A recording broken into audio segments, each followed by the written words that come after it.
A antiga Suméria, a terra de Sinear, o Iraque atualmente e a Assíria é uma terra de muitos mistérios e curiosidades, e muitas pessoas amam as curiosidades da antiga Mesopotâmia. Uma personagem mesopotâmica que ao longo do tempo foi associada à Bíblia chama bastante a atenção das pessoas. Esta personagem é a personagem chamada pelo nome de Semiramis. Quem realmente foi Semiramis? Qual a sua origem?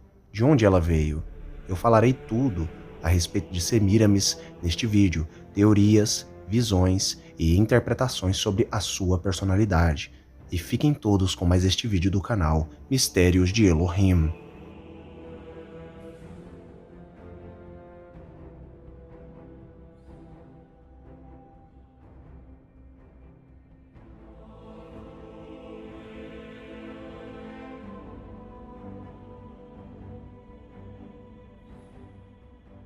Semiramis em aramaico se pronuncia Shamiram, em árabe se pronuncia Shamiramis, em armênio Shamiram.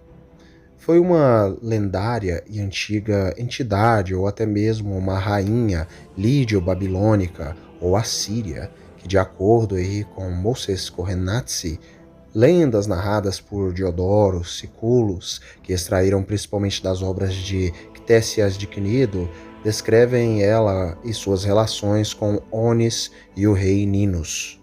Os armênios e assírios do Iraque, nordeste da Síria, sudeste da Turquia e noroeste do Irã ainda usam o termo Shamiram como um nome dado para as meninas.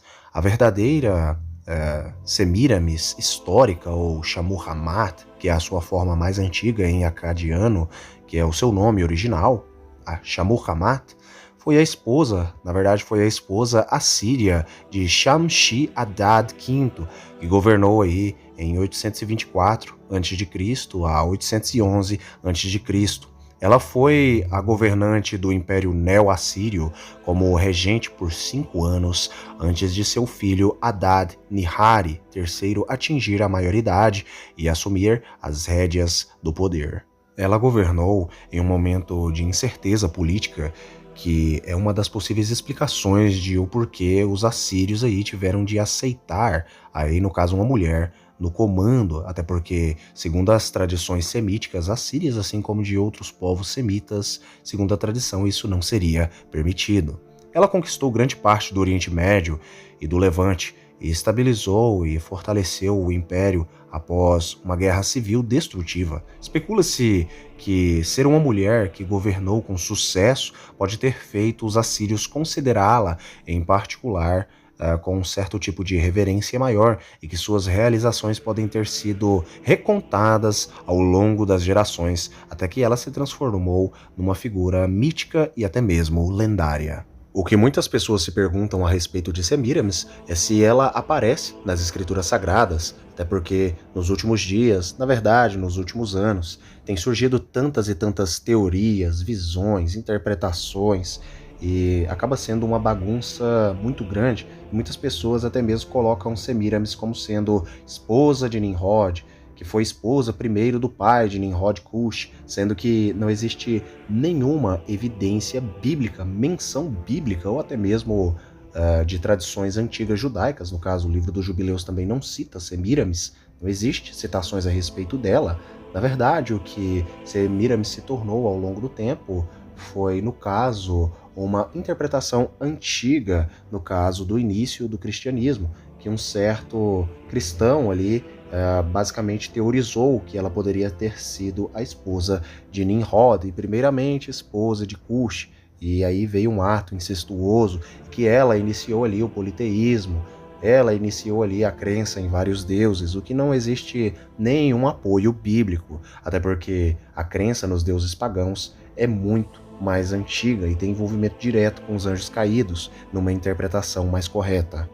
Foi assim que, sem apoio e evidências bíblicas, o livro de The True Babylons, de 1853, do ministro cristão Alexander Hislop, foi particularmente influenciado em caracterizá-la, ali no caso Semiramis, como a prostituta da Babilônia.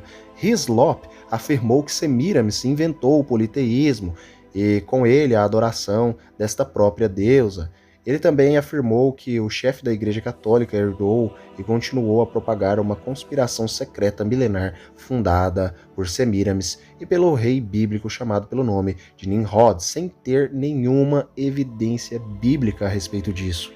É daí, portanto, que vem aquela história de que Semiramis foi a rainha consorte, mãe de Nimrod e esposa também de Nimrod, um ato incestuoso, ali a respeito da questão da construção da Torre de Babel, que ela estaria envolvida, que até mesmo certas novelas bíblicas nos dias atuais colocaram ali como se fosse uma realidade, o que não condiz com a Bíblia, onde nem sequer o nome dela aparece, nem sequer num livro antigo judaico aparece. Mas agora falando a respeito da figura histórica de Semiramis, ela realmente existiu?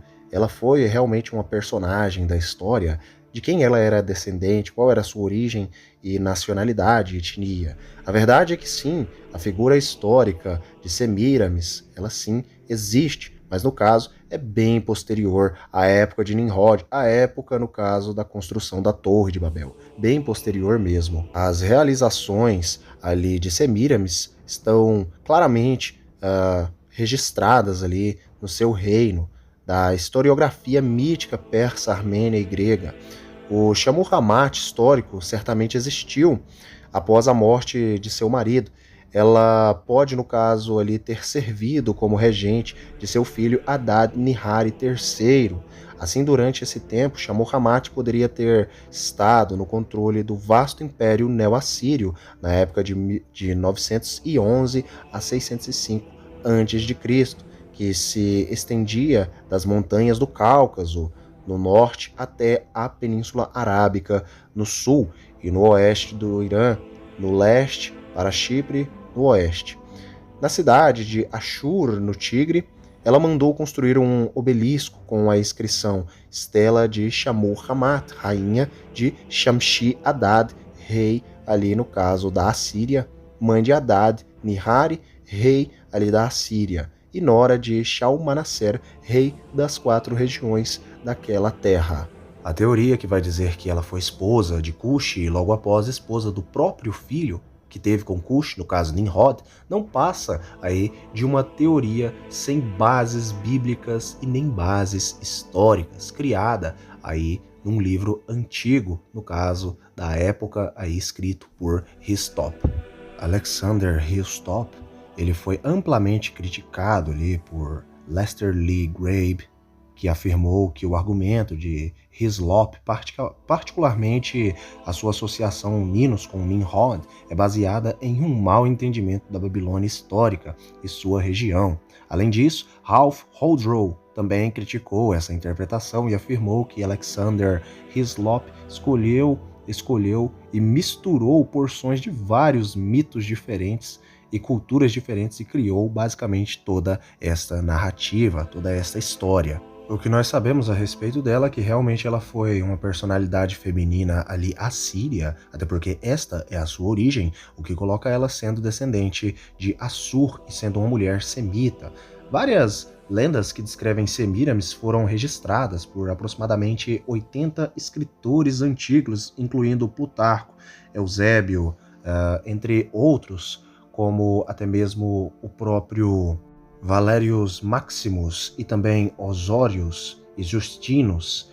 E também ela foi muito associada a uma divindade antiga ali da Mesopotâmia, chamada pelo nome de Istar, também chamada pelo nome de Astarote, e também foi colocada e chamada aí pelo nome de Inanna, que é a versão suméria desta antiga divindade. Como nós sabemos, biblicamente, no caso, as divindades pagãs, na verdade, eram apenas os anjos caídos buscando a adoração, o que muitos deles conseguiram na antiguidade e realizavam ali para eles próprios sacrifícios humanos, sacrifícios animais, e concediam ali magias, bruxarias, entre outras coisas, para aqueles que o adoravam.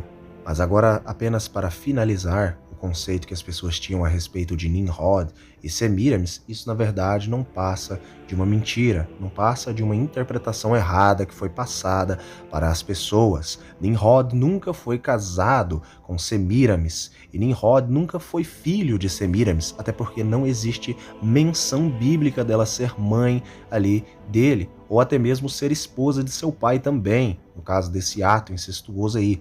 Cuxi, não é mencionado o nome da esposa de Cuxi nas escrituras sagradas, e portanto, ela não era a esposa de Cuxi. O único nome que é mencionado, no caso, numa tradição judaica antiga, do livro dos Jubileus, que realmente é datada aí de 700 a.C., é a de que Nimrod foi pai de uma filha chamada pelo nome de Azurad, que foi até mesmo ali a esposa do próprio Eber bíblico, segundo, no caso, essa visão aí antiga do livro dos Jubileus. Agora, sobre o significado do nome Semiramis, o nome Semiramis vem aí do nome acadiano, Shamu Hamat, e tem o significado de o céu mais alto, ou o mais alto dos céus. Nomes semelhantes a Semiramis, ou até mesmo, no caso, vindos de Semiramis, seria alguns nomes como, por exemplo, o nome Samira. O nome Samira é um nome de origem árabe, que vem aí do árabe Samirar, e tem o significado de vigorosa, cheia de vida, animada. Samira, no caso aí, na versão árabe, originou-se a partir do árabe Samirar, que significa animada ou vigorosa. Eu agradeço a todos que assistiram o vídeo até o presente momento. Eu peço que todos se inscrevam no canal e deixem os seus likes, deixem os seus comentários se vocês conheciam estas curiosidades e visões a respeito de Semiramis e a respeito dessa visão, desta teoria antiga aí que as pessoas tinham e têm até os dias de hoje a respeito de Semiramis e seus envolvimentos com a Bíblia, o que não existe nenhum respaldo. Fiquem todos com Elohim e até o próximo vídeo do canal Mistérios de Elohim.